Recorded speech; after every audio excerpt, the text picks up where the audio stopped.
All right, guys. I want to talk about something that I don't think anyone's really brought up. I don't think anyone's looked at it the way I'm going to look at it and present this point the way I'm going to present it because no one's talking about it. And I don't think anyone will talk about it. But the good thing about not really being linked to a major media outlet and just being a small little YouTuber like myself, I can pretty much say almost anything I want without getting into trouble and without having to worry about losing my source of revenue or income or having my career be threatened or damaged. And I'm just going to talk about this because this is a little bit, not even a little bit, this is very disturbing to me. So Gary Russell comes out and says before the fight that I have a slight injury, right? And usually when you have an injury and you make it public, right? And the fighter has to fill out a medical questionnaire before the fight, right? Just like Manny Pacquiao before the Mayweather fight, we knew he had a bad shoulder because he had to reveal it to the commission, and the commission revealed it to us because he wanted to get that shot, that painkiller shot there, to allow him to go into the fight, right? Uh, with the least effects of the injury possible, right? So Gary Russell's going public with the injury. So I'm asking myself, did the New Jersey State Athletic Control Board uh, have him reveal that injury, right? And what was the protocol before the fight in terms of the medical questionnaire, right? Because I'm suspecting that he didn't reveal the full extent of the injury to the New Jersey State Athletic Control Board, right? And it wasn't made public to us, right? What the injury was. So you say you have a slight injury, that could be anything. That could be a pulled muscle, that could be a strained tendon, could be tendonitis, slight tendonitis, things like that. The little nagging injuries that all fighters go into the fight with, um, very common in the sport. So when fighters say we never go into the fight 100%, yeah, I get that. But if you're going into a fight with a torn tendon in your right shoulder, and you can't even throw the punch, and you're essentially a one-handed fighter, and the commission allows you to go into a fight being that compromised, right? Not being able to use your right arm, right? And you telling the public it's a slight injury. And the New Jersey State Athletic Control Board, you know, I don't, I'm suspecting, and again, this is just my opinion, I'm suspecting that they did not do due diligence like the Nevada State Athletic Commission did with Manny Pacquiao. And I don't think they were as thorough before the fight when Gary Russell filled out his medical questionnaire, right? So if he's telling everyone what he has a slight injury, and he's misleading the New Jersey State Athletic Control Board, right? And he's asked, he may be questioned, and he may have been asked, well, what is the injury by the New Jersey State Athletic Control Board? And I'm suspecting that, they did not ask him to provide medical records for the injury, right?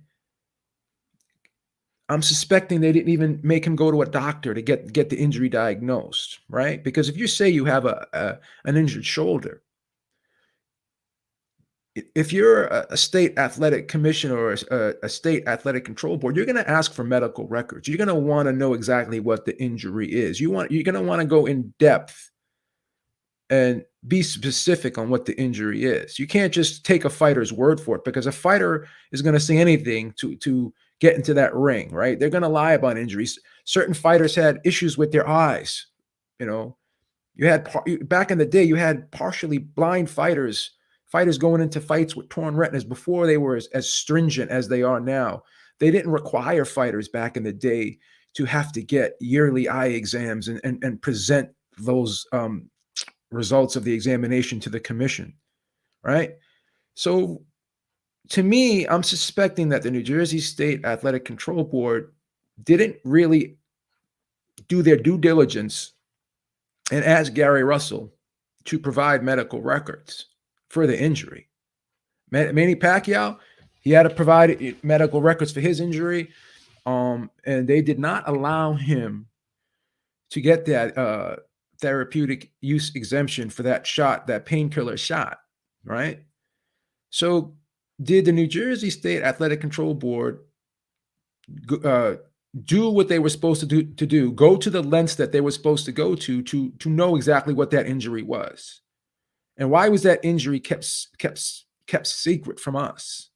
Because again, if people want to bet on that fight, and he's telling them they have a slight injury, and people are saying, "Oh, he probably has tendonitis, he's got a pull, he's got a strain," but if he has a severely torn right shoulder that he can't even use, then should he have even been allowed to fight one-handed? Because Mark Magsayo is a, you can say what you want about him. He's a world-class fighter. He's a very aggressive fighter, throws a lot of punches. And going into the ring with someone who's a legitimate top 10 guy, right? He may not be elite or world-class, but he's a legitimate top 10 guy who's aggressive, throws a lot of punches, like I said. Going into a fight and having a control board allowing you to go into a fight that compromised. Gary Russell could have got severely hurt last night if he was in there with the guy who could punch a little bit. Like, now Magsayo can punch a little bit, but he's not a murderous puncher. He's not a one-punch knockout guy, right? So by Gary Russell misleading the public, saying it was a slight injury, right? And by the New Jersey State Athletic Control Board not going deep enough into what the injury was, because if they did, we would have known what it was, right? We would have known what it was. So by them allowing a one-handed fighter to go into the ring, right?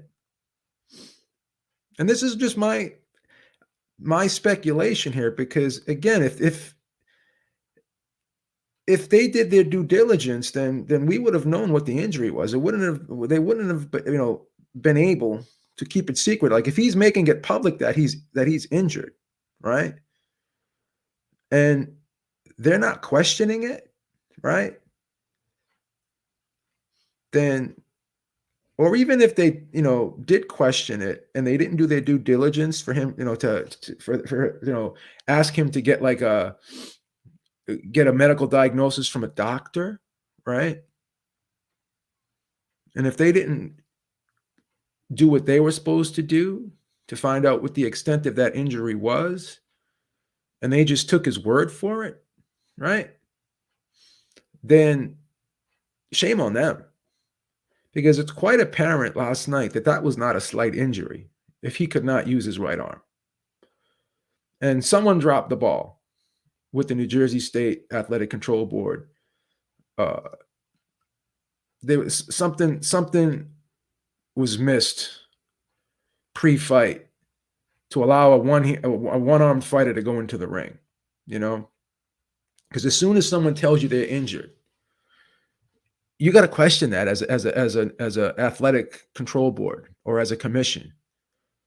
And you have to say to yourself, am I going to allow a compromised fighter to go into the ring? Because that's why they do, these questionnaires before the fight. That's why they do these examinations before the fight. And then you can say, well, maybe he hid it from them. Maybe he downplayed it and they just took his word for it. But again, should they have just taken his word for it, right?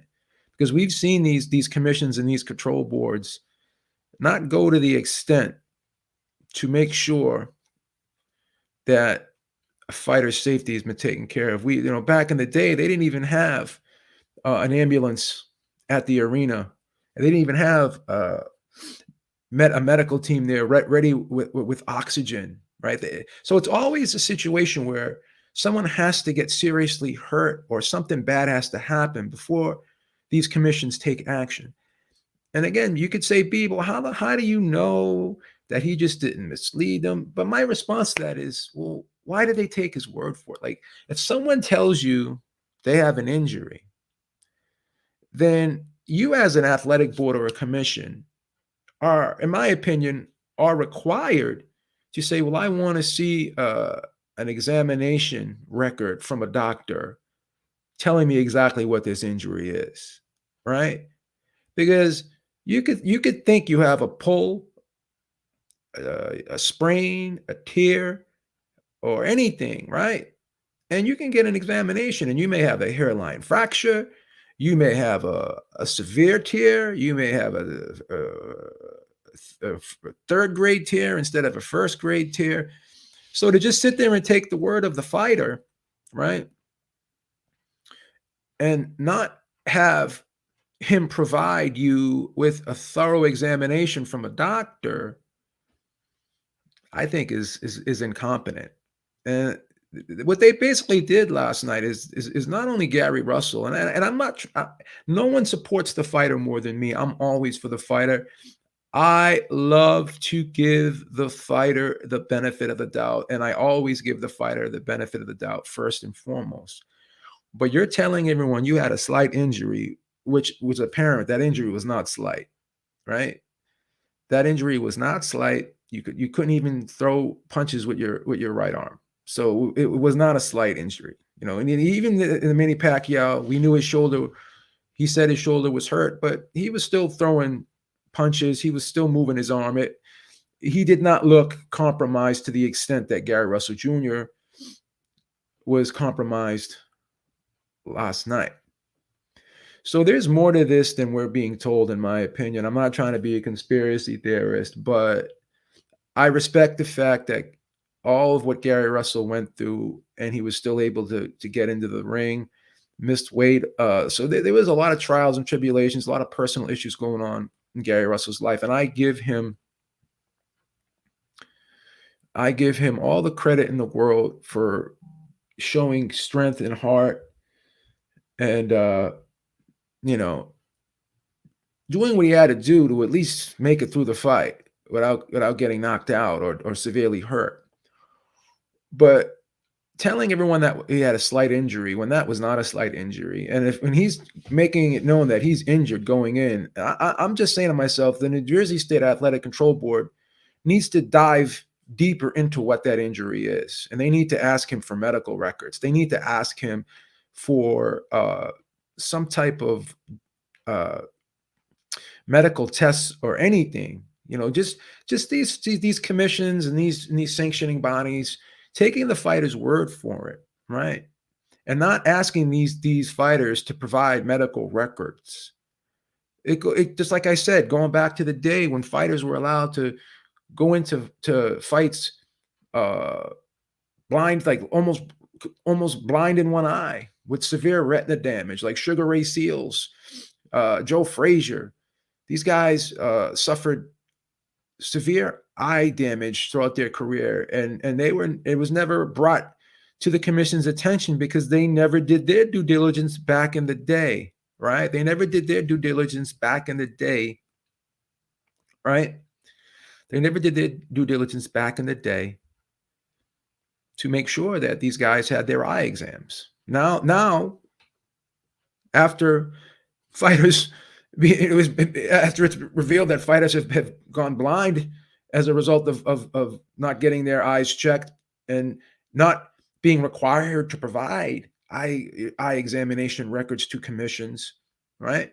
So now I really think these athletic control boards and these state athletic commissions need to have more in-depth examinations of these fighters. And if a fighter is claiming he has an injury in a part of his body, then maybe they're going to need they should have to provide x-rays or even an MRI, right? Even an MRI, right? Because Gary Russell is very fortunate he didn't get severely hurt last night. Because if you're fighting somebody who's a legitimate top 10 guy with one arm, right, you can get hurt. So I think that Gary Russell and the New Jersey State Athletic Control Board, they defrauded the public last night. They misled us, right? If a fighter's going public and telling you he's injured, right? And he's not revealing what the injury is, right? Then that's a problem. And I suspect that maybe he may have misled the New Jersey State Athletic Control Board. But again, shame on them for just taking his word for it. I'm pressing the guy. If someone's coming out and telling you they're hurt going into a fight, then you have to ask yourself, well, if you're hurt, why should I allow you to go in there? Why am I going to allow you to go in there as a state athletic control board, right? Why am I going to allow that? So I'm really suspecting that someone or a group of people dropped the ball here, and I think this is shameful. This is shameful, you know. And I know he was out of the ring for 2 years, right? And I know that he really wanted to get back in there. But at the end of the day, I mean, you don't go into a fight with the ability to not use one of your arms. You don't go into a fight one-handed. You just don't do it. Not at the championship level. This was not just a tune-up. This wasn't a going in there with a soft touch. You were in there with a legitimate contender, right? You were in there with a legitimate contender, right? And you could have got seriously hurt in there. So I just have a problem with how that whole situation went down, because it was not a slight injury. There was something more to it. And something's telling me that the New Jersey State Athletic Control Board was basically not doing their job 100% efficiently and thoroughly to allow this to get swept under the rug, right? That's the problem. And now I'm hearing that Given Quality is saying that he had an issue. It was his right hand he was afraid to throw that might have got damaged. Yeah, now I'm hearing that he may have had a compromised right hand as well. It wasn't just the shoulder. Now I'm hearing that the right hand may have been damaged as well. But for all this to come out after the fight, right? And then you could say to yourself, well, Beeb, maybe he was just putting that out there just in case he lost as an alibi. But for us to not know, because if the commission knew, then it would have. I would have been released to us. The information would have been released to us, because that's how the information was released to us. Because the commission, the Nevada State Athletic Commission, made it public with Manny Pacquiao's injury. So I'm sure if the New Jersey State Athletic Control Board knew what was going on, then we would have known, right? But I just don't think they asked the right questions. I don't think the New Jersey State Athletic Control Board asked the right questions, right? And did what they were supposed to do. Because to me, it's malpractice on their part to allow a guy to go in there with only one arm in a championship fight against a legitimate top-level contender, right? And then people who are gambling on the fight are looking at that, and he's saying, well, it's only a slight injury, so they're still going to bet on Gary Russell, right? They're still going to make their plays with Gary Russell. And basically, he wasn't 100%. He wasn't even, you could argue he was probably maybe 50% last night. So the question I ask is, should a commissioner or an athletic control board, right, allow a compromised fighter to that extent to go into the ring? Is it safe to allow a fighter who's compromised to that level to go into the fight? That's my question I have for you guys, right? For you guys. So if you're telling the public that you're slightly injured, but you're not slightly injured. You're misleading us. You're defrauding us, right? And and I'm going to continue to call out the New Jersey State Athletic Control Board because they've shown to be incompetent in the past. They're not one of my favorite commissions, right? And back in the day, a lot of fights used to be there. A lot of big fights used to be there, and now we're seeing less and less big fights there, and we're seeing bigger fights go to other parts of the country, right? So yeah, I'm a little disappointed in how this whole thing went down, and I think the public was defrauded in this whole situation, and we were misled, and things were kept from us that shouldn't have been kept from us. We should have been able to know the extent of this injury. People who gambled on the fight should have been able to know the extent of this injury, and even above and beyond that, the New Jersey State Athletic Control Board is going to be called out on this, and they're going to be asked, why did you allow a one-armed fighter to go into the ring? And who knows what else? When he revealed he had a torn tendon in the right shoulder. Now we're hearing reports that the hand might have been broken too. Who knows what else he was suffered? Because a lot of times when you have an injury and you try to work around that injury, you run the risk of injuring other parts of your body. So if your knee is, you have a torn meniscus in your knee, right? Or if you have a torn ACL in your knee and you continue to train on it, then you run the risk of tearing the meniscus. You run the risk of getting a hairline fracture, right? You run the risk of hurting your hip, right? So one injury can not only be exacerbated and not only could get worse, but it could also cause other injuries. So if you have an injured shoulder, it's going to change the way you're throwing a punch. So then you can go ahead and injure the wrist. And if you're injuring the wrist and you're not going to be able to throw the punch with proper technique, and then you end up injuring the hand. So it's a snowball effect. It's one thing dealing with a slight muscle pull, a strain, a little bit of tendonitis, slight cold, but you can say to yourself, will he ever be the same? Will he ever be the same? Right? Will he ever be the same? Because I'm hearing that injury was from back in 2008, right?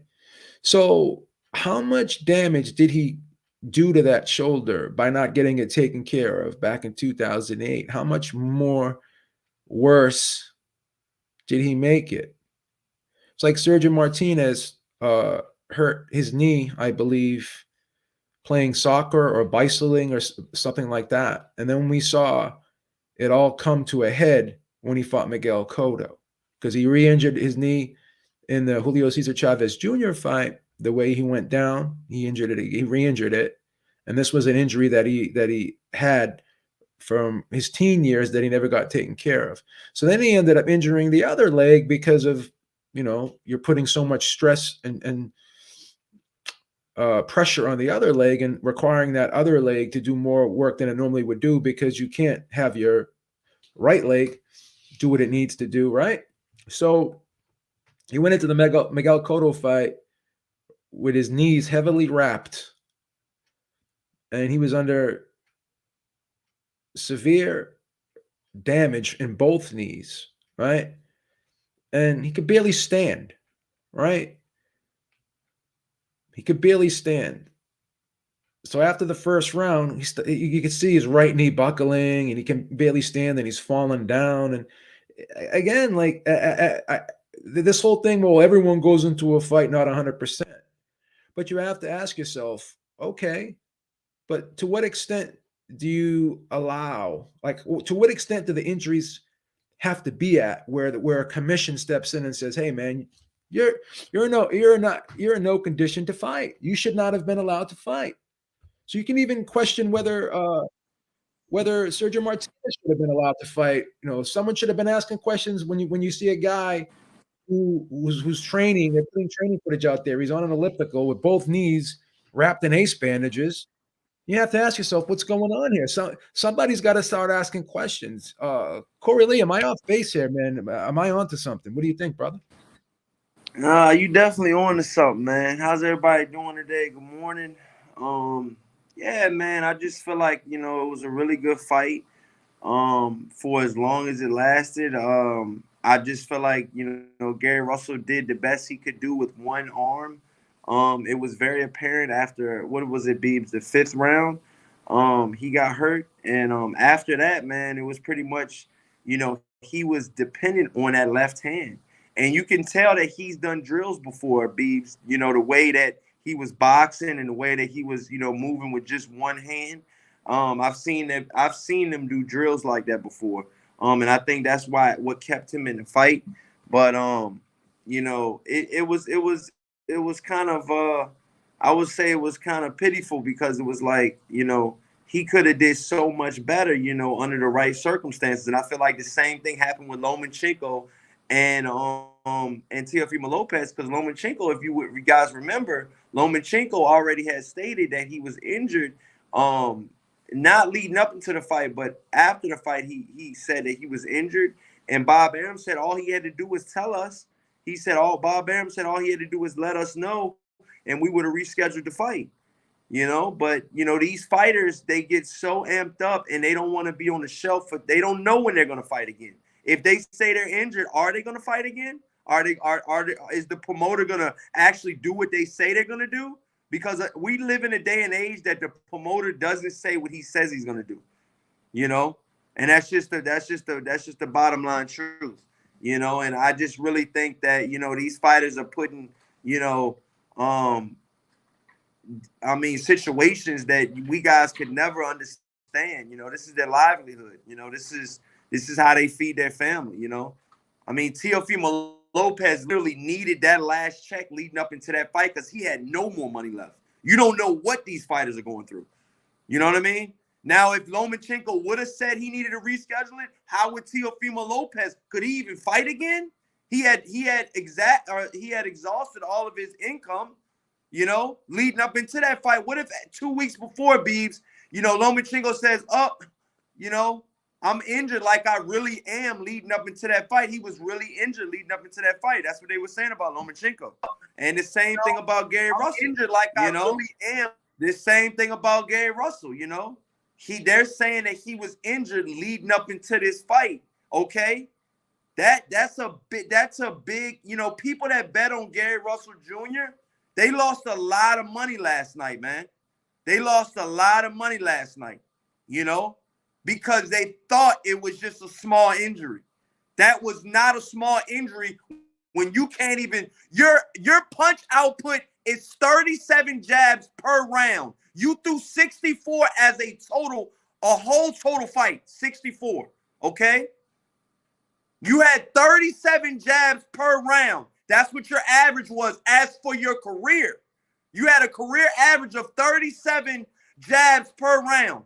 You threw 64 total in the entire fight. You want to tell me that didn't make a big difference? I beg to differ. Maestro, what's happening? You're on mute. Oh, sorry. Yeah, thank you. Great discussion, Corey Lee and Brother Joe Habib.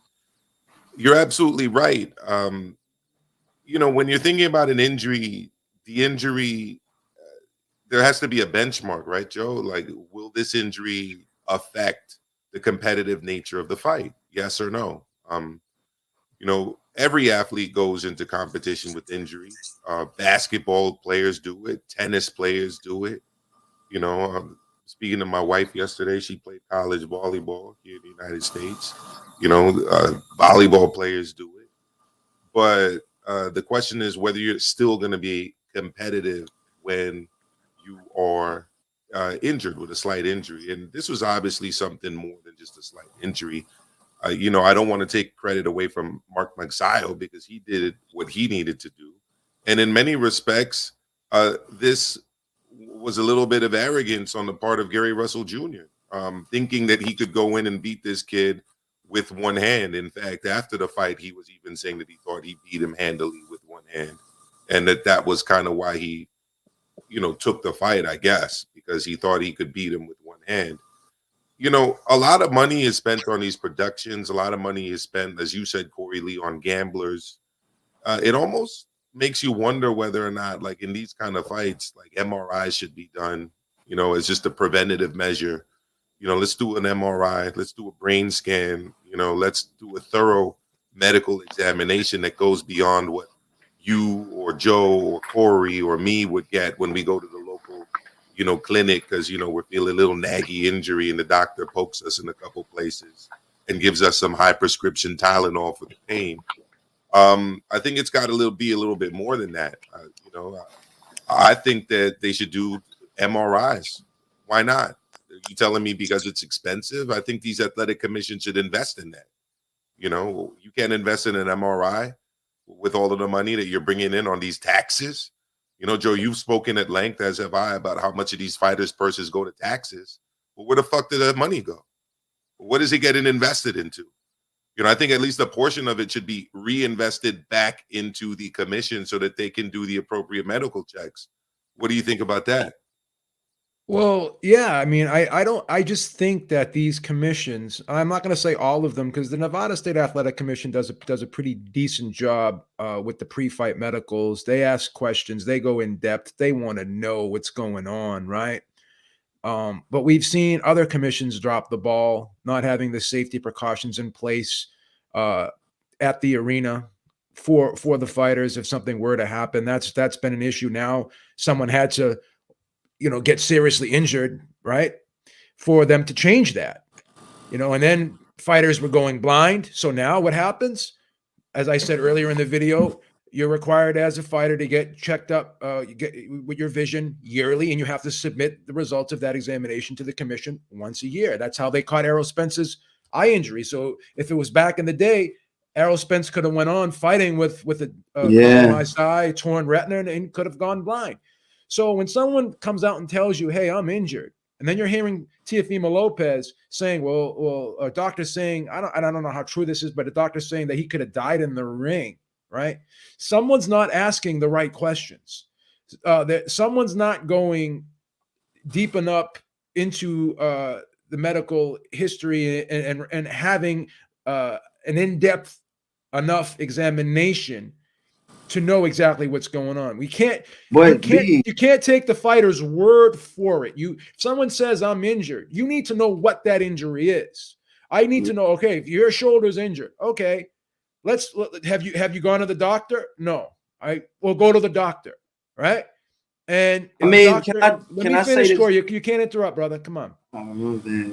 I'm gonna let you go. You gotta let me finish. The gems are dropping. The gems are dropping. right. The gems are dropping. So all right, my bad. Because here's the thing, right? I hurt my shoulder, right? I hurt my shoulder before.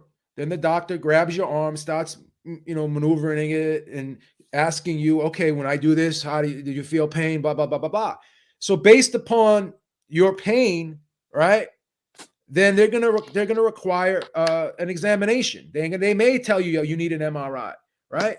So at the very least, he needed medical records. He needed the results of an examination from a doctor, and I suspect that he didn't provide that to the commission, because then the injury would not have been deemed as slight, right?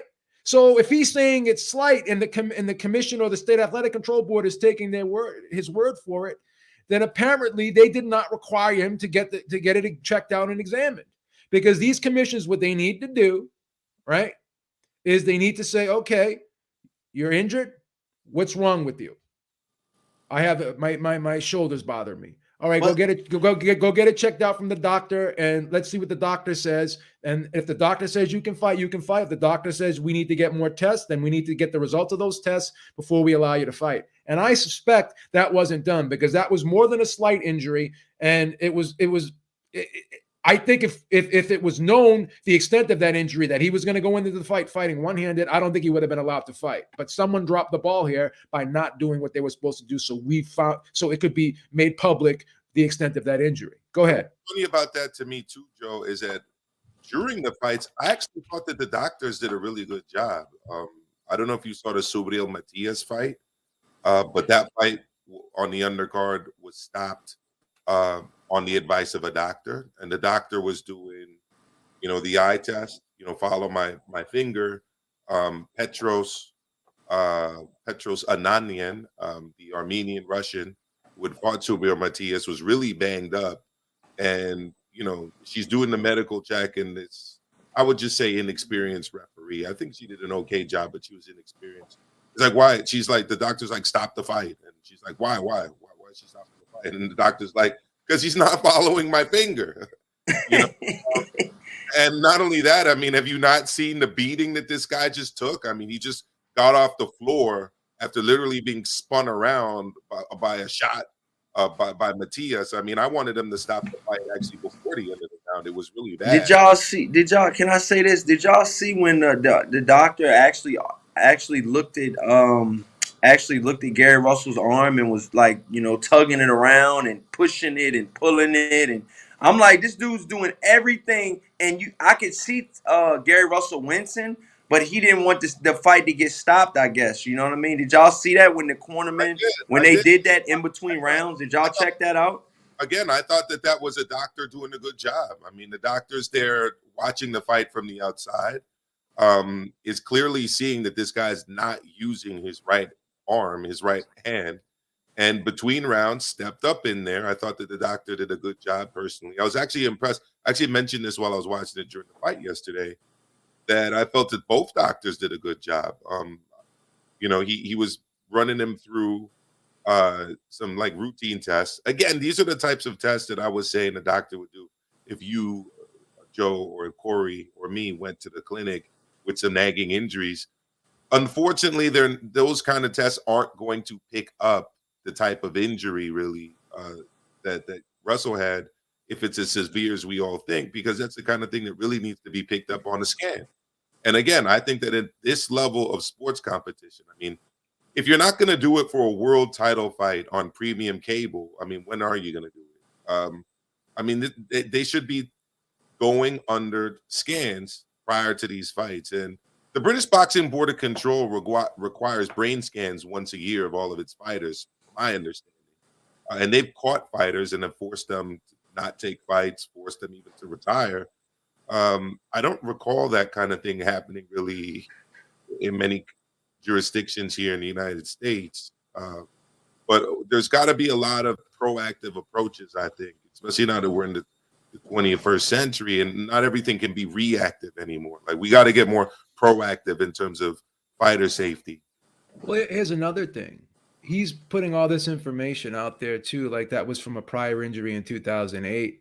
So he knows his shoulder was already compromised and he never got it taken care of. So obviously it got progressively worse.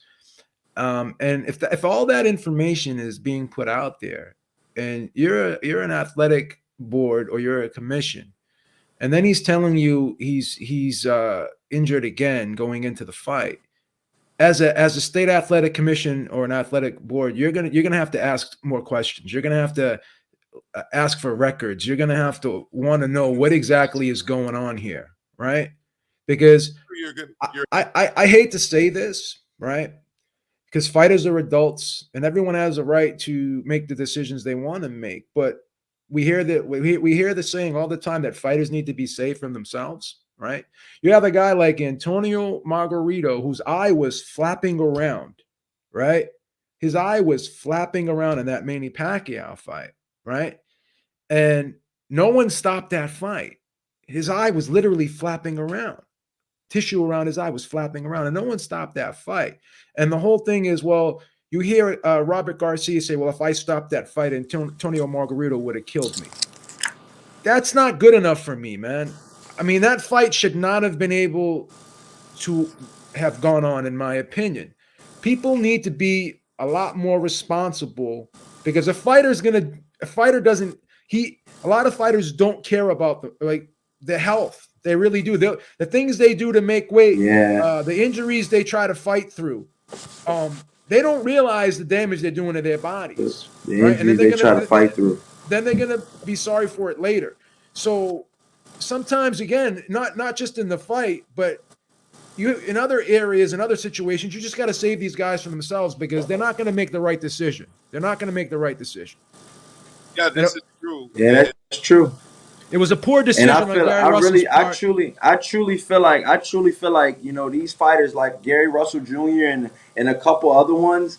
I truly feel like Beef said, you have to save these fighters from their own He shouldn't have self. I been mean, allowed to these fight guys are yesterday. warriors. These guys are warriors. These guys are willing to lay it all out on the line, okay? And I mean, when Gary Russell actually, when his arm started messing up in the 5th round, he knew exactly what to do. He had no quit in his eyes. He knew exactly what to do after. A lot of fighters would have panicked. A lot of fighters would have panicked. A lot of fighters would have, you know, been like, you know, I can't continue. My arms hurt. I've seen it so many times. Gary Russell Jr. did not take the easy way out. I give him big kudos for that. But at the end of the day, if you're betting on Gary Russell Jr. or if you had stock in Gary Russell Jr., you think he could possibly beat, you know, like a Javante Davis when he was healthy, this messes up everything. You know, they're saying that this was a possible fight to set up the Javante Davis next. You know what I mean? That's what they were saying. I'm just saying this could have been. He was a possible candidate. We can't throw that out of the loop. You know, Here's but another I problem. truly believe that, you know, Gary Russell last night lost a lot of money on maybe thinking, you know, thinking that he could. I don't know why he would think he could do it with one hand. You know, I think that he needs to heal up. I mean, but he's already been healing. Been out of the ring for 2 years. So it's like, how much healing do you need? Are you just at this point in your career? Are you just fragile? Are you But you just don't that understand fragile at something. this point in your It's career that you You know you can't? let me That I let feel me like jump in. you know, I gotta it is jump what it in. is at this I point. gotta I feel jump like. in. Even though he was off for 2 years, he entered a training camp that was rigorous, that put his body under more stress and put that shoulder under more stress. So how much more damage did he do in the training camp? How much more damage did he do in the fight? So now what happens is he's gonna have to recover, and his rehabilitation and his recovery process is going to be extended because he did further damage, right? yeah, And to that's the thing. complicate any surgery that he might have needed to. Yeah. Might have been a smaller tear that he's been letting ride out for a while that would have Could be, required. yeah, it could be a lot of excessive swelling in that area. Now they can't operate right away on it. They got to wait a couple days or even a week for the swelling to go down.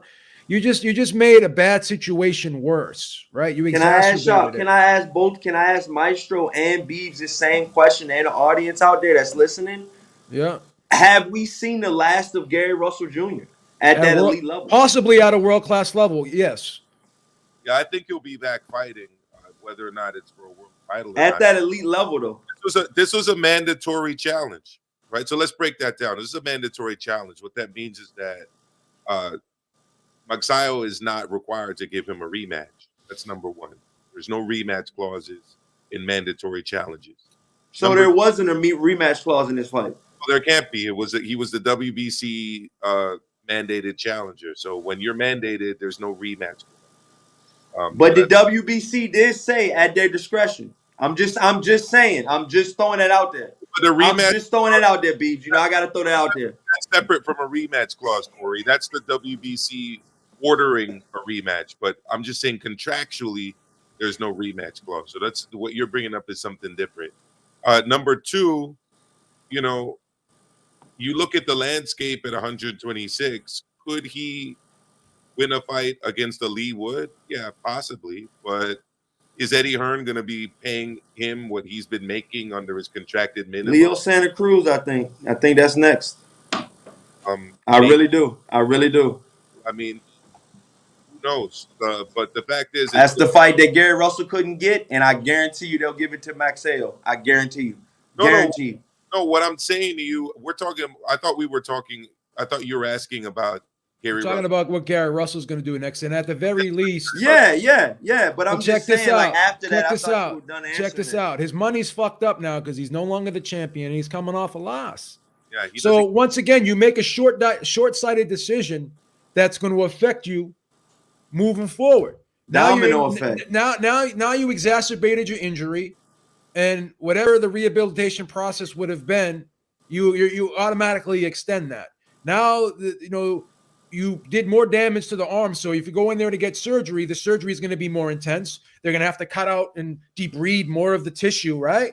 So you're going to lose more of the functioning tissue, it's going, you severely compromised yourself to a higher extent than you normally would have if you addressed it when you should have addressed it. I feel like now your money's fucked up. Now your health's fucked up. Now moving forward, you're not going to be able to reap the benefits of your ability because you compromised all that by making one bad decision. And I just want to explain what we're talking about, Joe. These fighters have incentive-laced contracts.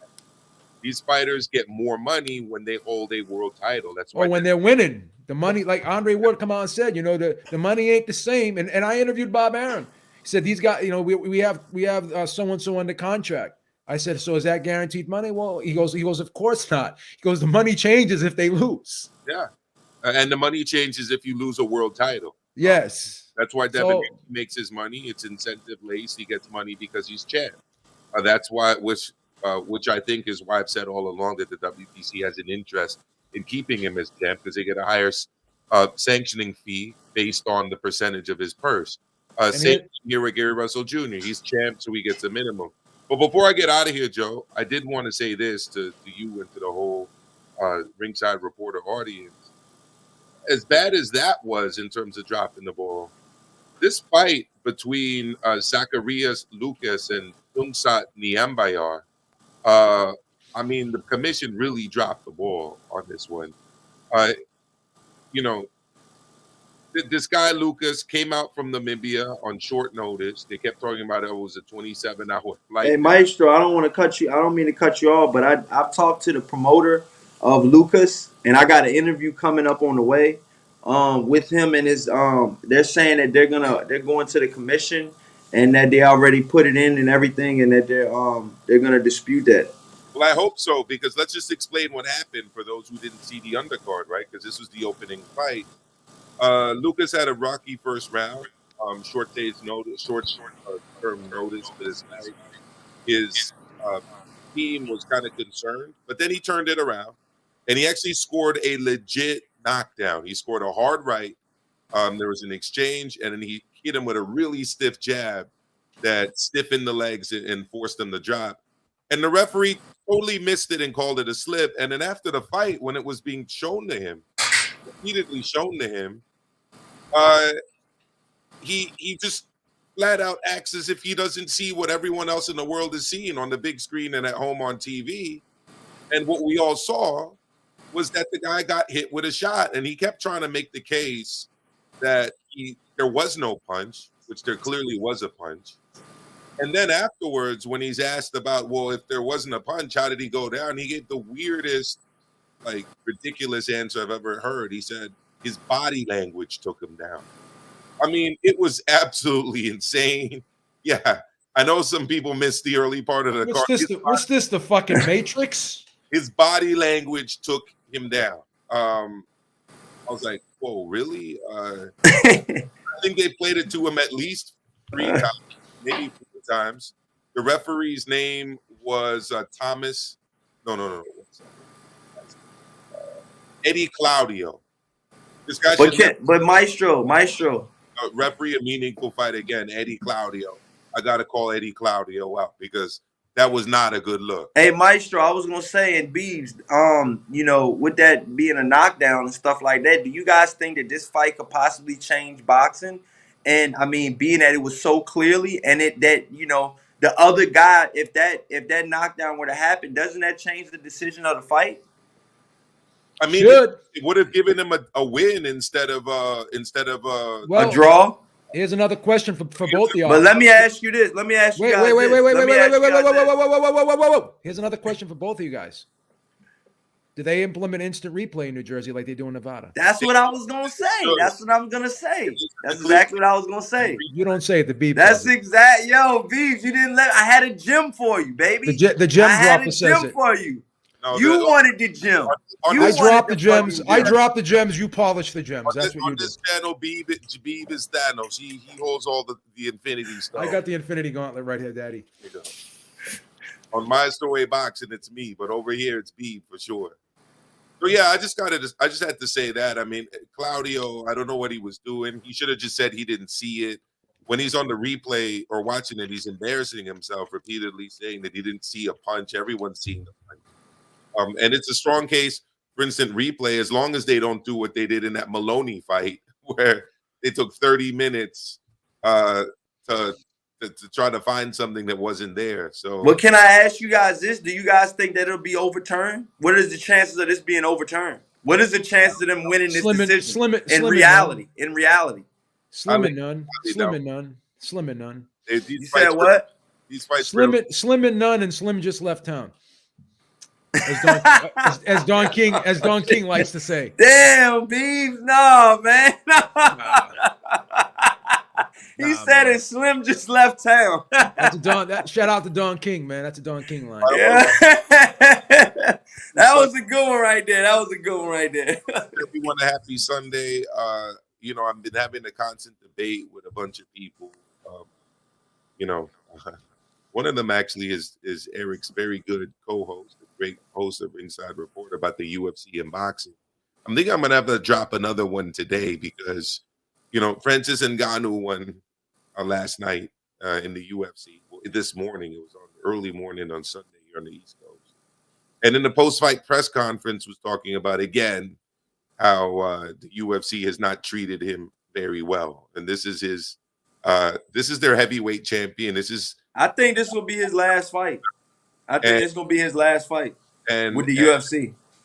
And this is a guy who is saying, but it's gonna change the sport, though. He said, let him finish, man. Shit. Anyways, I'm up out of here. Me. I'm up out of here.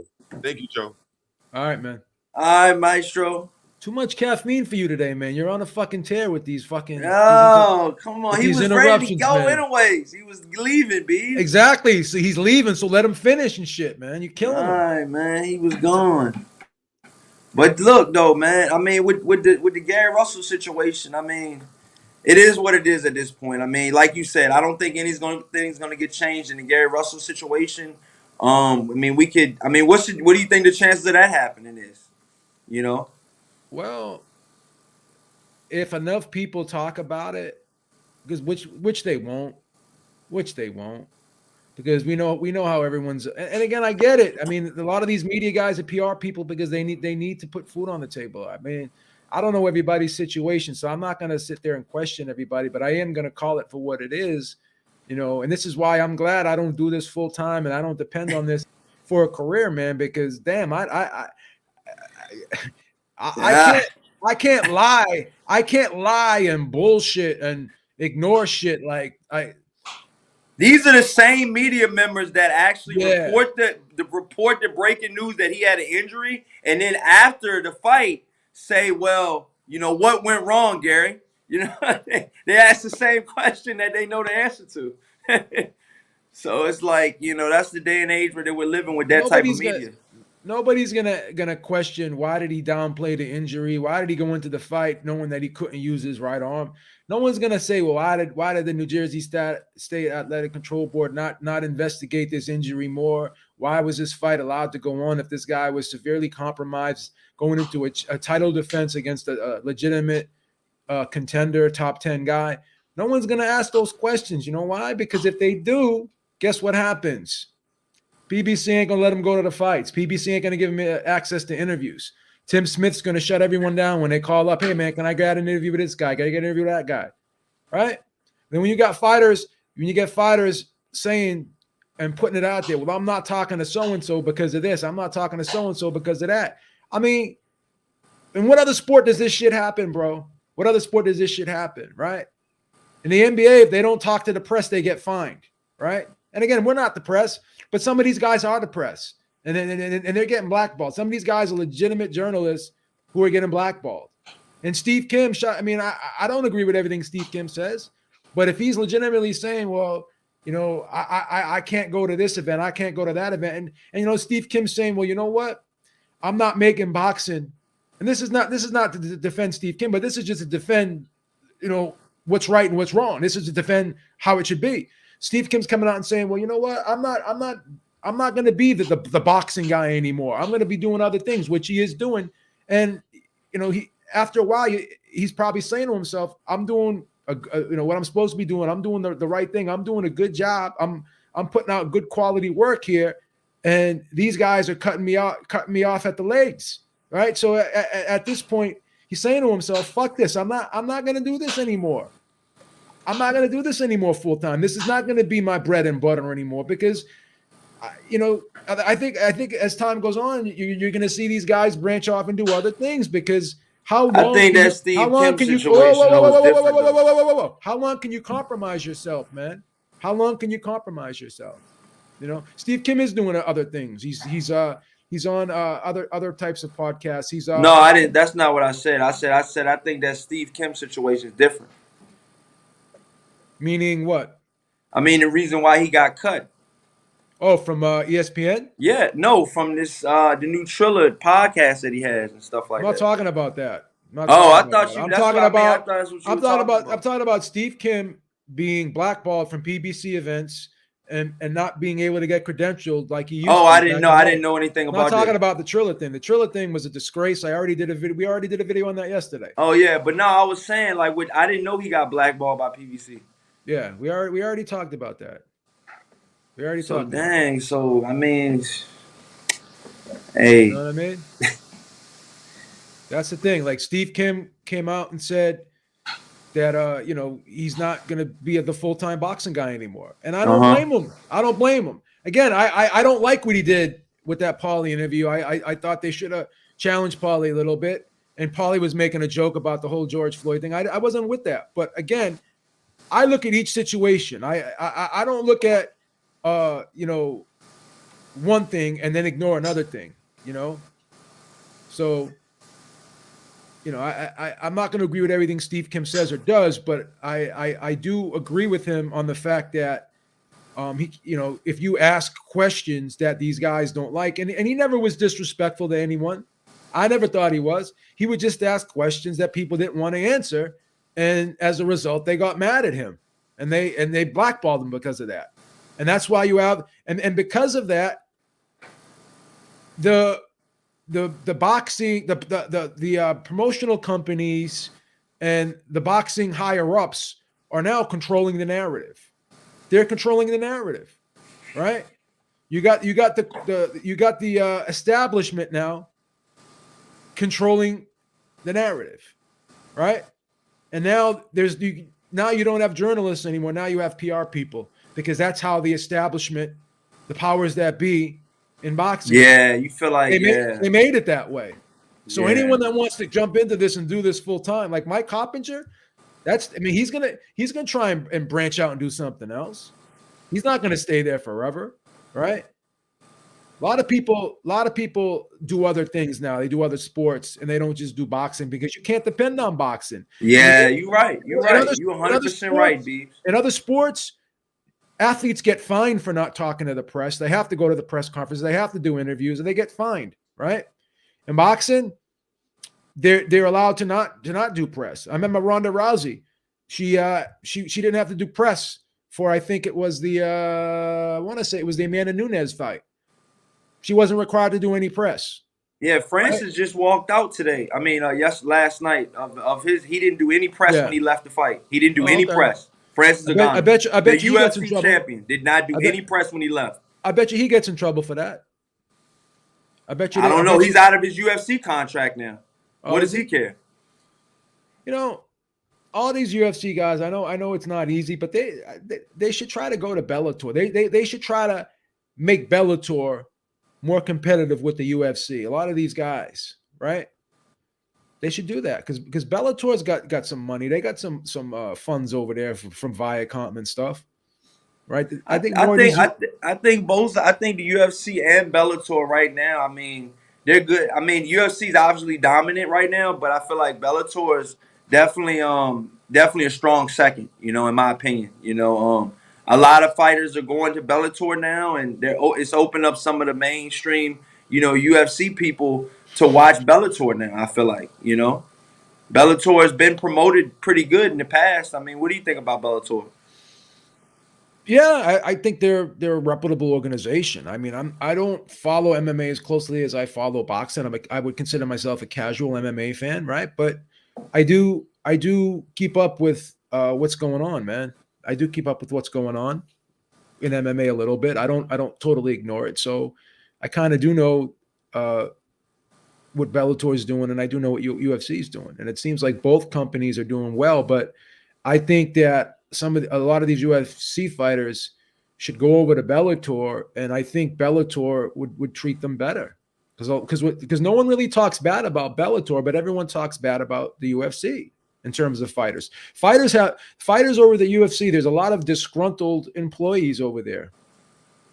I mean, when you're still having to work a full-time job and you're a champion, that's red flags. That's red flags all over the place. People That's red doing flags. GoFundMe, You're marquee, GoFundMe you're pages, champion in whatever weight class that you're the UFC, and they have like 20 weight classes. Your champion has to work a full-time job because they can't get compensated enough through your company. Okay? But they're your champion. But they're stating that they're not. They're stating, and the thing, I think they have a disclaimer or something like that, or they have a closed mouth policy or something like that with some of these guys' purses, because I've noticed that certain fighters do not talk about their purses even when they badmouth the UFC.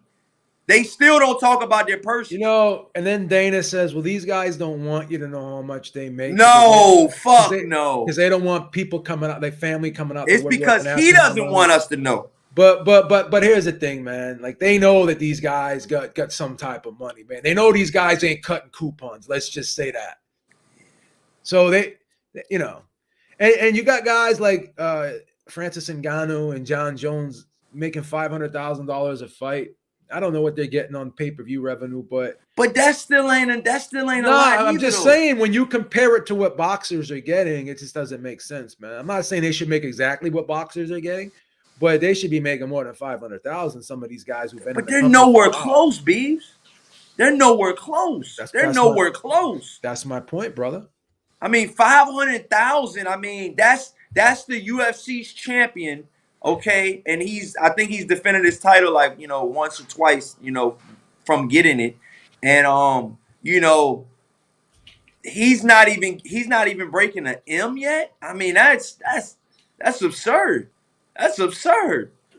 You're not even a millionaire, and you're the UFC heavyweight champion of the world, and you're not. You can't say that you had a purse over $1 million. That sounds crazy to me. It seemed like only a couple of guys over there are getting paid, or did get paid. And that was Conor McGregor, and that was like George St. Pierre. I know Wichicom's getting paid. Ronda Rousey got paid. Game bread. Jose Masvidal. He's saying that. I don't know if he's getting paid now. That's what he says. I don't know. We'll see. I mean, that's what he says. He says he was the only fighter in the UFC that had two pay-per-view headline cards with non-title fights on there.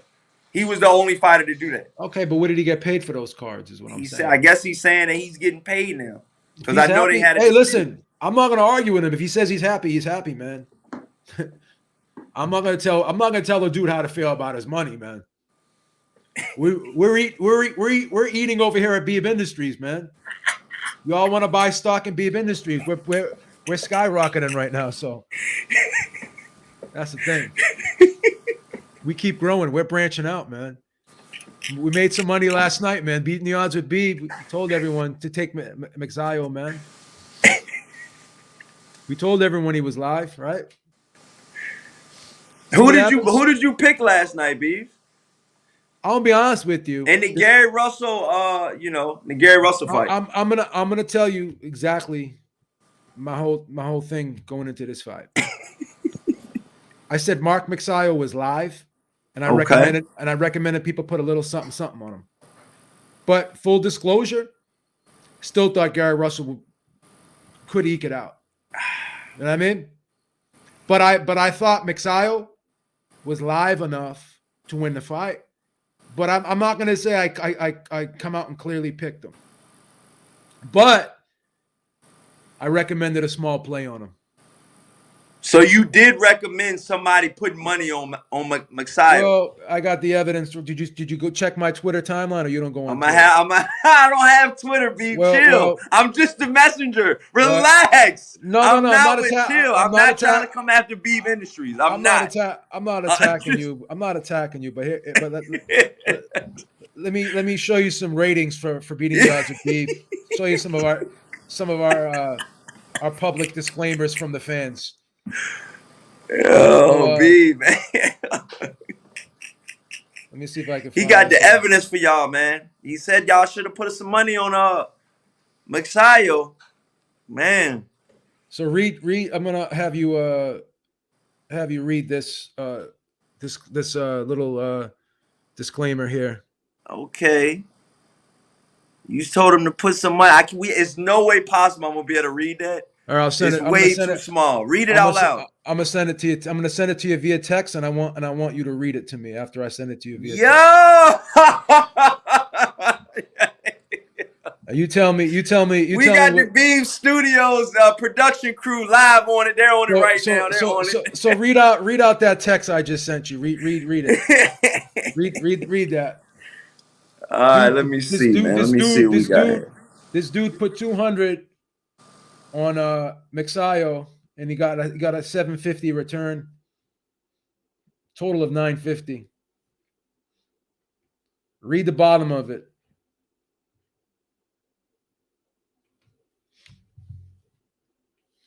Well, I'll read it to you, and then he can come out and verify. This guy said, "Thank you, D Style and Joe Beeb. You guys gave me the confidence to put up some money. Thank you." Said hashtag boxing. So I mean, we're helping people out here, man. Oh, Corey jumped off. Yeah, so we're helping people out here making money, man. That's what we do. Man. We help people out making money, man. You know. But yeah, I thought Magsayo was definitely live. All the stars did align up right for him. It's a shame. But we do got to get. I mean, I do give Gary Russell credit for being able to perform that well. The fight was. Yeah, I agree with everything Beef said. I did get confirmation. I'm sorry I had to come off, you guys. I got to upgrade some stuff over here at Corey Lee Studios, man. We got to upgrade some stuff. We got to be able to look at the text message and be on the live stream at the same time. Right now we're going through some technical difficulties here at Corey Lee Studios. We're definitely not at the level of Beef, Industries right now. But we'll send you some equipment. We'll send you some equipment down there. You need some equipment? What'd you say? We'll send you some equipment down there. We can write it off. Yeah, man. I can barely hear. I mean, listen, man. I'm trying to do the best I can right now, you guys. But yeah, Beef definitely. The guy definitely shouted out D Style and Beebs for helping him out on that bet or whatever like that. And wow, man, he put some money on him and he actually won, man. That's an awesome story, man. How do you feel about that, Beebs? I mean, he said shout out to you and D Style Boxing. How does Beef Industries feel about that? I mean, it's part of the course, man. We get a lot of testimonials like that every month over here. I mean, I appreciate it, but it's nothing new. I mean, oh my God. You've been doing this as long as we have over here at Beeb Industries, and we beating the odds with Beeb Incorporated. I mean, we have a great reputation over here. Okay, man. All right. We've made a lot of people money. You're a reputable business. We've made a lot of people money over here, man. Oh, okay. We get called regularly, man. We got the high rollers calling us, asking us for picks. That's how it is. Wow. Okay, Beeb's Industry, man. Well, I gotta look out for them, man. You know what I'm saying? That's how it works, man. That's how it works. So yeah, I mean, so Beef. So I mean, where does Magsayo goes from here? We know with Gary Russell, he's probably going to be getting healed up and probably surgery. Where does Mark go from here? Manny Pacquiao promoted. I mean, he got some big fights because Manny Pacquiao and PBC, they've been working closely together. And I'm sure when Manny Pacquiao came over to the PBC, he tried to negotiate a deal with PBC so we can get some of his fighters on there. And we've seen Isaac Cruz as a Manny Pacquiao promoted fighter. Magsayo's a mini Pacquiao promoted fighter, and some of the prospects they have over there. So he'll be back on PBC. He'll definitely be back on PBC. You know, and he'll get another big fight. He'll get another big fight. I believe. And you know, the thing about it is, he may not be the most polished guy in the world, Magsayo, but he is a very aggressive fighter, very relentless, very well-conditioned guy. And he fights a fast-paced fight, a little bit unorthodox, throws the shots wide, but he just blankets people with pressure. And because he's so well-conditioned, I think he's durable and he could take shots. And he tucks his chin. It's hard to hit him flush. You know what I mean? Still young too, Beebs. Yeah, but when he does open up, he is a little bit wide with the shots. So I think a good counterpuncher could have some success against him. And Gary Russell was that counterpuncher, but you're not going to do it with one arm, bro. You're not going to do it with one arm. It's just not going to happen. But how does he match up with some of these other guys? Like Navarrete, Lee Wood, Isaac Dogbo. I mean, the division, you know, now that Shakur's up at 130. That's what I was saying, yeah. Got Valdez up at 130. Those are two big lions out of the division. I think you know, the division's opened up for him. Would he beat Navarrete? I think he could beat Navarrete. Navarrete is not the most defensive. That's a good fight, though, Beebs. That's a good fight. That's a great fight. That's a good fight, Beebs. Would there be a Gary Russell rematch? If the money was right. Like I said, they have a good working relationship with PBC, so I'm sure that could be worked out. Kid Galahad, I think, is going to move up. Kiko Martinez, that could be a great unification. What about Warrington? Josh Warrington, that could be another good fight. So I think he's live against. I think all those fights are winnable for him. I think all those fights are winnable for him. Because before this fight, didn't everyone probably, at least I thought Gary Russell was the best fighter in the division. Did you? Who did you have at number one at featherweight before this fight? Leading up into this, I had Shakur Stevenson number one, but then he left the division. So after he left the division, I was like, you know, I put Gary Russell number one. I ain't going to say by default, but there's not a whole lot of 126 pounders that have proven themselves time and time again. As little as Gary Russell has, he's proved himself enough to show us, like, okay, we can put him, you know, at the top and feel somewhat comfortable right now until someone dethrones him at 126. You know, it doesn't look like Vasyl Lomachenko is going to be going back down there anytime soon, which I know his promoter will probably like because they don't want him at 135 for long. They want him to come back down. I just feel like, you know, right now the 126-pound division is wide open, man. I really do. I really, really do. And what division is Chris Colbert in? Is he 130 as well? 130. See, a lot of these guys are at 130. You know, they moved up to 130. I guess that's where the money fights are at. But, you know, and then 135, you know, so it's like, you know, I just feel like 126 right now, Beebs, is wide open. You know, you got Gary Russell that just, you know, has a 7-year run. He just got dethroned. Be it what it may with one arm or not, he still got dethroned. You know, and there was no rematch clause from what you guys are saying. Yeah, I think Navarrete is probably going to be the consensus number one here. But you think so? Over Magsayo from tonight? I think a lot of last night's performance. I'm gonna be honest with you. I think you can make an argument for either guy, but I think most people will give the nod to Navarrete. You know what I mean? What do I think? I think Magsayo could beat Navarrete, but I think it's like a pick'em fight to me. But I think based off of, you know, what Navarrete's done, I think he earned the right to be called number one. But let me ask you this though, B. Yeah. Will we ever see that fight though? Will we ever see? That's the ESPN Bob Arum promoted fighter. That's a tough one. We fighter, right? Yeah, we may not see that because of that, but will Manny Pacquiao do business again with Bob Arum? He's got to go through Manny Pacquiao to get to Magsayo. Yeah. To get that fight. He's got to Telling you, negotiate man. through Pacquiao Industries, baby. I'm telling you, man. These guys don't end well with Bob Arum, man. No, they don't, man. No, they don't. No, they don't. And all these motherfuckers, man. I'm gonna say it. I don't care, man. I'm gonna say it. All these motherfuckers, like leaning towards Bob Arum's side on this thing with Terrence Crawford, man. It just makes me scratch my fucking head. Like, how much shit do you have to see before you say, man, you know, this Enough's enough. This guy's enough. Thank you. I mean, this guy's shady, bro. At the very least, this guy's shady.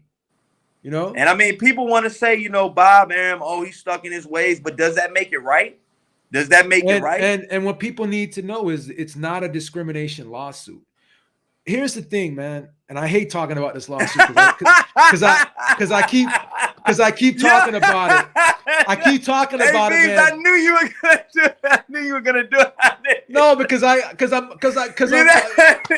want to be that guy like that. You know, it's overkill at this point. You know what I'm saying? Because at some point I got to let it go, man. Because people are gonna start thinking I'm on Terrence Crawford's legal team here. But here's the thing, man. We're back at it again, Beaves. On another live stream, man. We're back at that rabbit hole again, man. But here's the thing, man.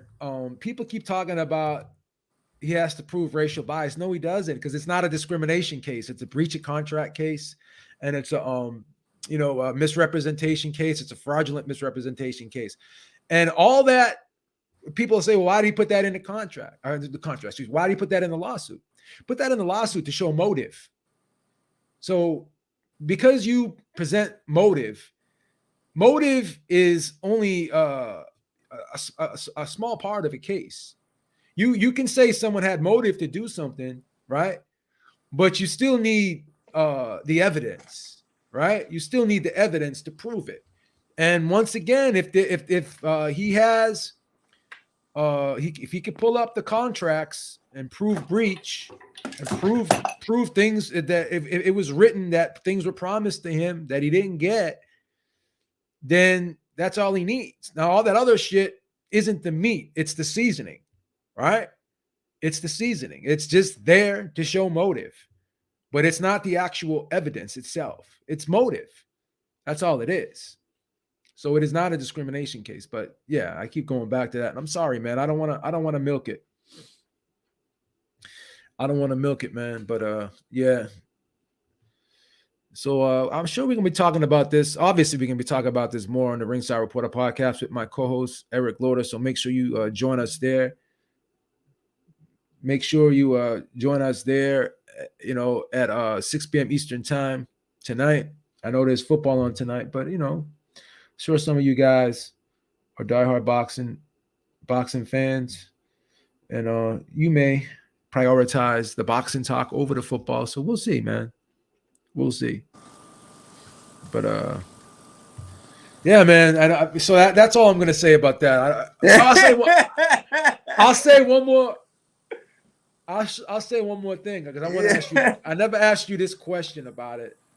Did you hear about that Ray Mercer interview where Ray Mercer said that he was pissed when he fought Tommy Morrison because he was the champion and he only got $50,000 more than Tommy Morrison, and he took it personal. That's why, like at the end of that fight, he was like he kept hitting Tommy Morrison. Yeah, I mean, he was mad. Brutally hit Tommy Morrison. He was mad because he only got $50,000 more, and he thought he was disrespected. And he called Barham and asked him the question, why did you only give me $50,000 more than Tommy Morrison? You know what he said. Bob Arum said, I'm not going to say this is 100%. Yeah, factual, but I'm pretty sure it's got something to do with race. You know what he said? He said this is what Ray Mercer said. He said, I'm not going to say he said it because I don't know. And this is what Ray Mercer said out of his own mouth. It's on video. It's on video. He said, because he's white. I knew it, man. I knew it. And at that time, Tommy Morrison was selling so much to the white fans. I mean, he was like the fucking Ken blow-up doll that could fight. I mean, that's exactly what Tommy Morrison was. Yep. And I mean, for a lot of people, that was just like, wow, I mean, this guy. And in Tommy Morrison's defense, he was a good fighter, man. He was a legitimate. He was pretty good. But I He's mean, legit- was he juicing his whole career? We knew he was juicing, but what parts of his career? Can I ask you a question? Back in the 90s, who wasn't juicing, man? Who was a top fighter? I mean, do you think I mean, come on, Beeves. I mean, come on, man. Tommy Morrison was open book about the juicing, man. He was overly juiced. Both Klitschko's admitted to using steroids. Now, I want to say rest in peace to Tommy Morrison. I love Tommy Morrison. I love Rest Tommy in peace Morrison. to Tommy Morrison. You see, He's a really we good guy. talk. We've interviewed his wife a few times over here. Y'all interviewed his wife? Yo, What did she say? she's still suing the Nevada State Athletic Commission over what went on with that whole HIV thing with him. Yeah, that messed his career up a lot. That Yeah, messes. so- How do you think that Mike Tyson Tommy Morrison fight would have went? I think Tyson would have beat him. Knockout, Yeah, knockout. I think he would have stopped him. Because because he was supposed to go into that fight right before that whole. I'm test gonna came say out, something crazy though. I'm gonna say something real crazy. I'll tell you some guys that Tommy Morrison matches up really well against. You said what? I'm gonna say something real crazy, and I'm gonna tell you some guys who I think Tommy Morrison matches up well with. It's not going. I know it's not going to be any long rangey fighters because I mean he got schooled in the Lennox Lewis fight. He No, got you're right. schooled. Okay, that you're smart because it's not any long rangey fighters. You know who I think Alright. he matches up. You know who I think he matches up well with? Evander Holyfield, right? Yep. And who else? Michael Moore. Yeah. Hell yeah. Yeah. I think he would have beat Michael Moore. Michael Moore coming off of that George Foreman fight You know, because Michael Moore had quit in him. That was a once in a lifetime performance. Yeah. He had a lot of quit in him, man. Well, I don't know if he. I'm not gonna say he quit, but he I'm had just a saying, like lack of some of the- lack of some of the- motivation. Lack of motivation. Yeah, lack of motivation. That's a better word to use, but. You know, I know you like to trash these guys. Beeb doesn't. Do No, that. I mean, but come on, bro. You're like, come on, bro. No, I'm shit he fucking was with you. doing, I'm come on, fucking bro. with you. I'm fucking with you. I'm fucking Like with you. the shit he was doing, like, come on, bro. Like, you gotta, come on, man. Like, I'm gonna just say this, man. If I'm in the corner, right, yeah, and I'm him, right, and Teddy Atlas comes to me with a cell phone and starts saying, "Oh, your son's on the phone."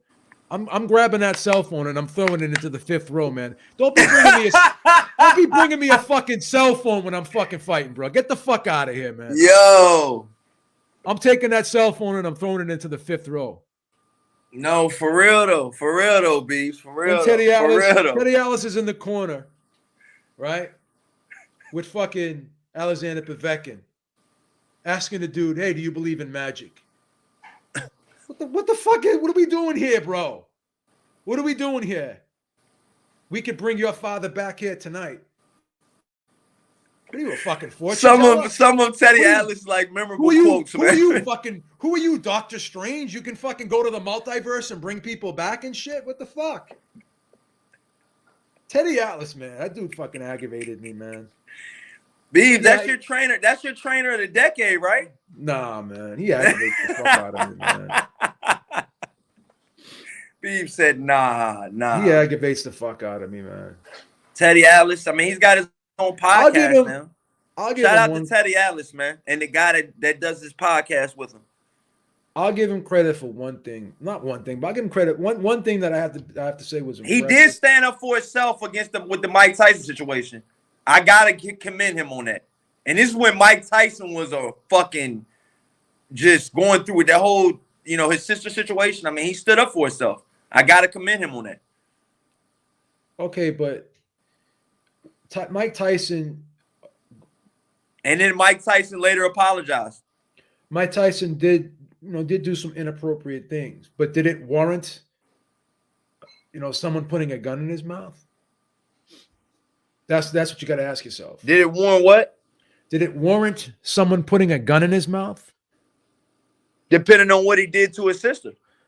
Well, according to both parties, that he said some inappropriate things to her, tried to come on to her, but it wasn't physical. It was just mostly verbal.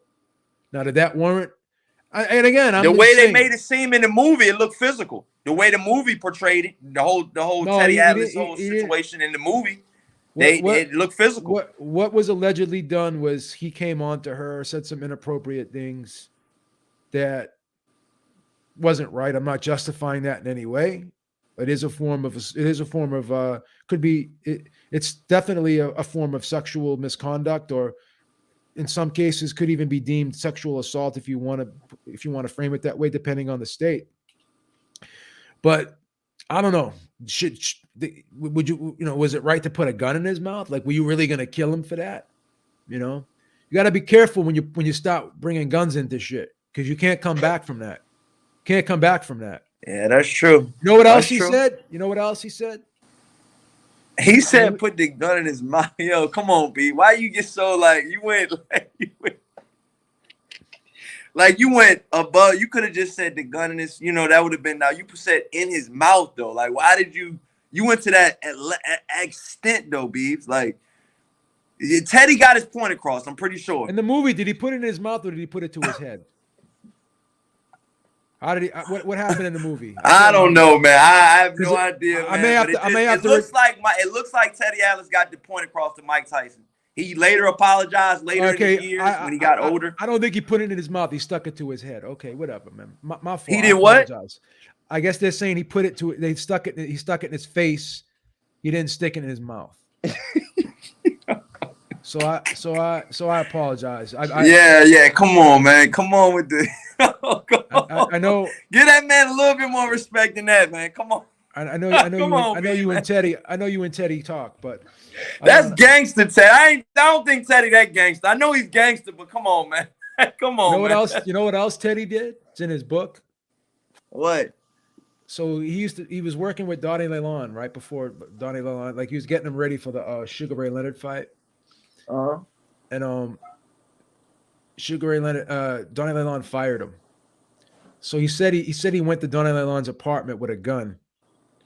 And he knocked on the door, right? And Donnie Lalonde wasn't there. But he said he goes like this. He goes, "Who knows what I would have done if Donnie Lalonde was there?" And I'm saying to myself, "Come on, man.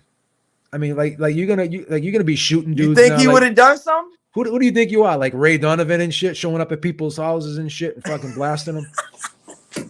Who are you, fucking Maya Lansky? Just from getting let go? Well, you know how much Donnie Lalonde? This was back in 1987, bro. No, 1988. No, 1989. Excuse me. I apologize. This was back in 1989, right? And Donnie Lalonde was making $10 million, right? So let's just say back in 1989, Teddy Atlas, maybe he's getting 20% of that, right? Right? So that's like $2 million back in 1987, bro. And this is before Teddy Atlas was making big money, right? Before he was established. How much is like $2 million worth in 1987, bro? How much money is that? It's a lot of money, bro. Probably worth like 10 now, probably. Let's look at the inflation calculator, right? Hold on, let me. And I'm gonna do the. Hear me? Yeah, I can hear you. I'm gonna do the inflation. I'm gonna do the inflation calculator right now. We're gonna put $2 million in there. Damn, that's crazy, bro. He went to his house, Beeves? That's what he said. That's what he said. What was he gonna do? So he said he don't know what he's gonna do. So $2 million back then was worth $4,496,806.45. So that's how much? You said 8 million? No, 4 million. 4 million. That's how much it'll be worth now? Let me finish, bro. Damn. $4,496,806, man.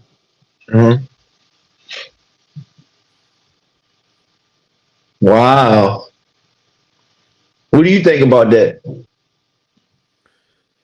It's a lot of money, man. Would you show up to somebody's house for that type of money? Would B Ministry show up? I mean, I'm just saying. You're the CEO. You're the CEO. If somebody played with B Ministry's money like that, almost $5 million, dude. I'm gonna be honest with you, bro. I'm gonna be honest with you. I'm not about that life, man. All right. Beef said Beef Industry said they're calling the cops. They're not pulling up on their own. They're not doing that. All right, Beef. I'm not about that life, man. All right, Bees they ain't pulling up right at the house. Okay, Bees just say he's not doing that. He's not about that life. Beeb's not a cardboard gangster, man. Bees is like, what you mean? What you would have done? like I'm not a cardboard gangster, man. Yeah, I mean, but hey, boxing has some wild personalities, man. Like I heard y'all saying the other day, how good that Venezuela fighter could have been, but I think he killed, his whole family or whatever like that. Remember you were saying, what's his name? He fought DeMarcos. Yeah. Yeah. That was crazy, man. Yeah, but I mean, I think he could have been a good fighter too. But like I said, in boxing, we have these crazy stories. I feel like that are in no other sport. I mean, it's just wild shit that these boxers do, man. Especially post fight. I feel like, and that's another thing too. Last night, man, I think that the Armenian guy, what was his name? In the second fight. Can't remember his name, man. He fought Sabril or whatever, and I thought he had a walking concussion, man. I thought the guy Sabril was fighting had a walking concussion, man. I mean, he was getting hit so hard in his fucking head, dude. I was just like, how can he not have a concussion? When a fighter gets a concussion, they wheel him off the, they put him underneath the curtains and all of that, and they probably, put something in him and make him feel better and get out on the field. Boxing doesn't have any of that. You get a concussion, you got to keep fighting 12 more rounds. You know what I mean? 8 more rounds, 6 more rounds of the same shit. And I just think that, fighters, they don't have like I feel like, boxing, we don't have like a protocol for stuff like that. You know what I mean? It's just like, when the fight's over, oh well. Because this guy Sabril has been in a couple brutal fights. He killed the guy in MGM Grand. I was live at that fight. When him and Maximus Dedashev fought. And rest in peace to Dedashev. I was at that fight. Sabril, it was both of them are 13-0. I think Sabril was 13-0, 13 knockouts at the time. Dedashev was 13-0 with 8 knockouts. And these guys were going head to head, mano y mano. And I mean, when it got down to the 10th round, Buddy McGirt was just like, hey, I'm not sending you out there anymore. And Dedashev wanted to keep going. And finally, Buddy McGirt just pulled the plug. And later, after the fight was over, then that's when Dedashev collapsed and everything happened after that. But yeah, Sabril, man, and then Sabril still goes like this onto his neck. So it's like, has he learned anything? Does he care? I mean, obviously, I don't know. He just when I was switching back to the game in the fight last night, when I turned it back on, he had finished him, and I turned it back on the station, and he was just going like this across his throat, as if to say, I got another one. You know what I mean? I don't know. I'm just saying Sabril is a very, very punishing puncher. And I don't think we've talked enough about him. Have you even talked about him, or were y'all gonna? I don't know. I just feel like, Sabril is a really, really thudding puncher for that division, man. And I think he's a really, really good talent, man. He's at what they had, the 140-pound division. I wasn't really following that, so I'd have to go back and You didn't follow. You didn't look at the co-main event. Tell you the truth, I fell asleep last night, and I ended up just going back and watching the main event first. Dude, let me go. Go ahead, but I just really want to say. I'm gonna go back and watch. See this is what happens, Corey. When I know these fights are coming on, I DVR them because I've been falling asleep early, man. Because Beeb Industry has been doing a lot of work I've been doing a lot of work over here. So really? Yeah. Really? So when I go back and watch, when I go back and watch the card, this is what I do. This is what I do. I start from the main event and I go back. You know what I mean? Go backwards? Yeah. So I eat my dessert first. What the fuck? I eat my dessert first before I eat my main course. You I know what I'm don't know, saying? man. That's some wild shit, Beebs. I mean, if it works for you, it works. I mean, it's been working this long, right? I mean, don't knock the hustle. Don't knock the hustle. If it ain't broke, I guess don't fix it, B. But with the whole situation that happened the second fight, I just feel like you should definitely watch the first fight first. If you haven't, I think I texted you the first fight a couple days ago. I'm not sure if I text you it. If I didn't, I'll text it back to you. But if the first fight. When I go on the treadmill today, when I do my 2 hour cardio session, I'll be watching everything. That's how I You do it. need to watch the first Sabril versus Adesanya or whatever his last name was. You need to watch their first fight and then watch their second fight, because their first fight was on the Tyson Fury Deontay Wilder 2 opener. That was the first fight on that undercard, and they really did. Years ago about Sabril. Corey did what he said years ago about Sabril. Yeah. You never heard about him, man, until like a couple weeks ago. Cut it out. What the fuck? I've been saying this dude was a monster puncher, man. Come on. Hey, yo, Joe, you be not. Why do you? I'm never knocking. Yo, watch yourself, Bees. Watch yourself. Watch yourself. Watch yourself, Bees. Watch yourself, man. Bees is coming on. Look at him, man. He can't help himself. I like fucking with you. I like fucking with He can't help himself. He can't help himself. He can't help himself. Thank you, man. Thank you, man. You just did a Google search on him. That he found out about him a couple of days ago. Cut it out. Yeah, I'm telling you, man. But I mean, no, I think he's a really good power puncher, man, for that division. And I think he gives anybody hell at that 140-pound division. I think they said that the fight was that contracted. I think it was 1 pound over or something like that, 141. But yeah, I'll I mean, be honest with you, man. This is why I'm glad. This is why I like talking to other people, man, that watch the sport, because I ain't been following them that much. So now I'll be taking. No, this dude is for real. No, this dude is for real, for real. No, trust me. I ain't been following him, so I'll take a closer look. Dude, but I just want to know, like, after a while, we've talked about this before on other shows, Beats. At some point, when you're in so many wars, okay, this is the 3rd war that this guy Sabril has been in, okay? He got hurt, and he got very hurt in the first fight. That's why there was a rematch, because he lost that first fight, okay? He got very hurt. Yeah, I was at the MGM. See, look at that, man. Look at that. Look at the receipts they pull up for the boy, man. They pull up the motherfucking receipts for Corey Lee Boxing. I like that. I like that. What are you doing? Texting these guys, telling them to do this, man? Yo, my hands are free. Relax. Relax. Relax. Relax. But Chad, you and Robbie be capping a lot, man. Yo,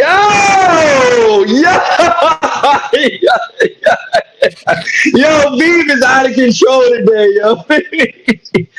But yeah, Beavs, I mean, I really feel like, this guy Sabril is the real deal. This, like I was trying to get to this point, 3 fights, 3 bangers almost in a row. 3 of the 4 fights he's fought have been slugfest. He's fought this guy twice in the last four fights. And then he fought, the guy he, rest in peace, Dedishev, the guy that, lost his life in the ring. That's 3 out of 4, 3 out of 5, tough fights. The question I have for you is, Beebs, does this have a long-term effect on a young career like this? He's only 17-1 with 17 knockouts. Now he's 18-1 with 18 knockouts. It's a great achievement, isn't it? It's a step in the right direction. Of course, it's going to have an impact. But the brutality, like, you got to understand, he got hurt. He got hurt in both of those fights. In the Dedishev fight, he got hurt, and he got hurt in the Adesanya fight. I get what you're saying. So now what you got to do is you got to pull him back a little bit and give him maybe a fighter who's maybe a little bit less aggressive. You got to find him a more suitable style matchup where he can kind of not be at risk to take that much more damage. I'm not saying. I mean, these are long fights. That the Dedishev fight was a 10-round banger. The Adesanya first fight was a 10-round banger. The second fight, a 9-round bang. I'm talking about from the 3rd round up on all 3 fights. It was just slugfest. No defense.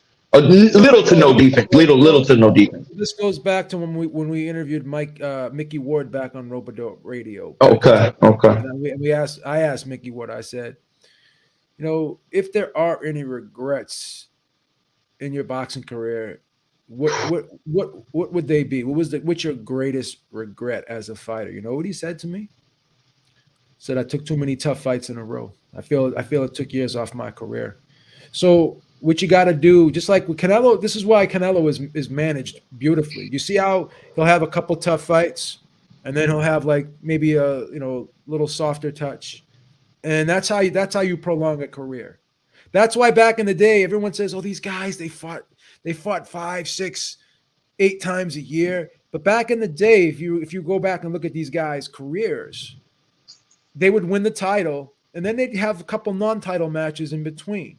Remember Julio Cesar Chavez? Just like Julio Cesar Chavez, yep. Yeah. Used to go back to Mexico and basically have, stay busy fights. But we live in a day and time with social media. I mean, he went kind of backdoor with these fights, and not a lot of Americans knew about it. But we live in a day and age of Canelo fought in Mexico. Everybody's going to know about it.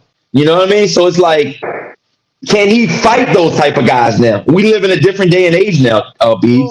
That's the thing. You see what I'm saying? People criticize. This is the thing, man.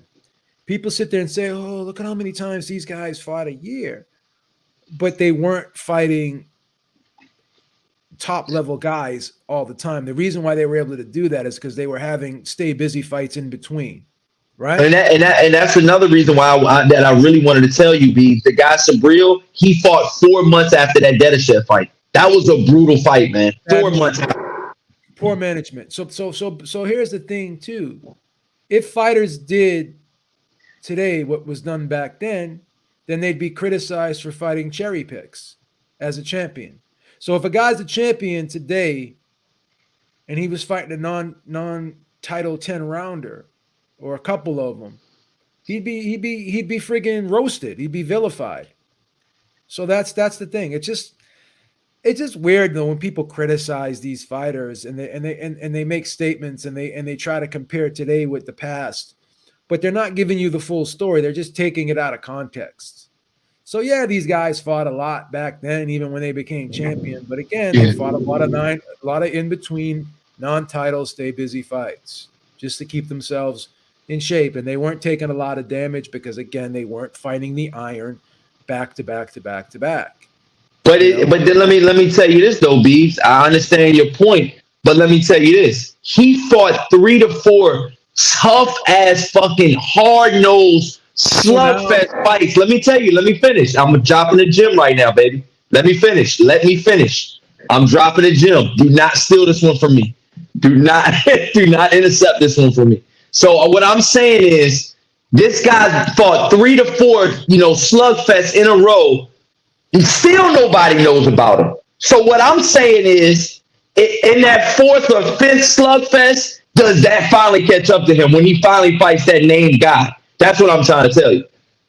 Because this guy is like A plus prospect status. I mean, like A plus. He just invented the only loss of his career. He's like A, and he's all knockouts.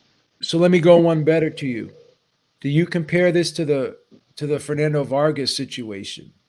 How he became a champion at 17 years old? Or was it 17 or 19? No, 19 years old. I think it was 19. He became a champion at 19 years old. Wolf Benitez was 17. So he became a champion like at 19 years old.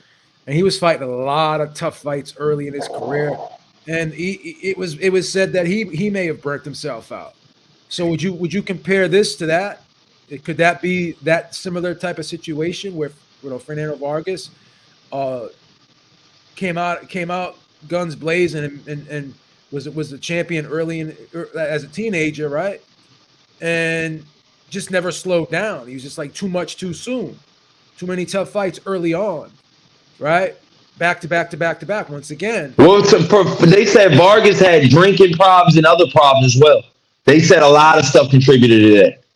I'm not trying to come off point, you know what I'm saying, stuff like that, but I'm just saying it was other contributing factors in that specific case.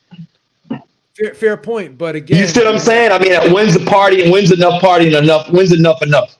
Do you think that they should have matched him a little better and slowed it down a little bit. I think in the bargain situation they could have. They definitely could have. So do you compare that? So do you compare that to this? Is it similar? It's similar. It's definitely similar. It's definitely similar. It's definitely similarities. But this guy Sabril, I think he's 25. I want to say. But they put this guy in tough as fucking nails. For these two guys to even write off and to both of these guys to agree to fight each other again I was like, what? They're fighting again? This is a rematch? After I watched the first fight, Beebs, it was the fight of the year candidate. I mean, it was really that good. I thought the corner was gonna stop it in the first fight. And, Adesanya, went back to his corner in the 6th round and they didn't stop it. In the 7th round, he hurt Sabril and the fight changed all the 7th, 8th, 9th, and 10th round. The fight changed completely.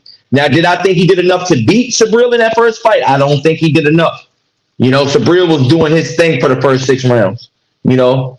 Could I say a la Lamont Peterson versus Danny Garcia? That's what they said happened in that fight.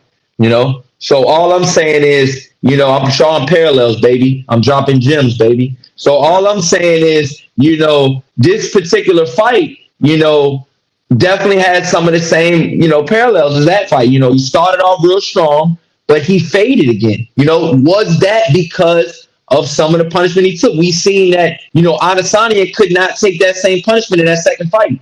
Sabril, jumped on his ass and he got him out of there. So I just feel like, I feel like human body can only take but so much, and your brain is not, your brain is like an egg, you guys. It is not meant to get hit that hard. These guys are taking, that's why I don't know if Wilder will ever be the same. I mean, because Wilder took a lot of punishment as well. So, but, with the Sabril situation, I don't know, man. They're putting him in tough, 17-1. He avenged his only loss. 18-1 with he avenged his only loss. All 18 wins, you guys, by way of knockout. And that only loss, he hurt the shit out of him in numerous rounds. But he wound up losing that fight. But Sabril is a really A+ prospect. And I think they got some on their hands. I thought he was a top ranked fighter, but I guess he's PBC fighter. So we'll see. Yeah. But all right, yeah. Corey, I'm gonna blast off, get this day started. I'll be back tonight at 6, and I'm sure you're gonna be joining us. But thanks for jumping on, man. Great insight as always, and appreciate it, man. Thank you, guys. Take it easy. We'll be back tonight. Make sure you check out the link in the description box. Purchase your Manscaped products. Get 20% off plus free shipping.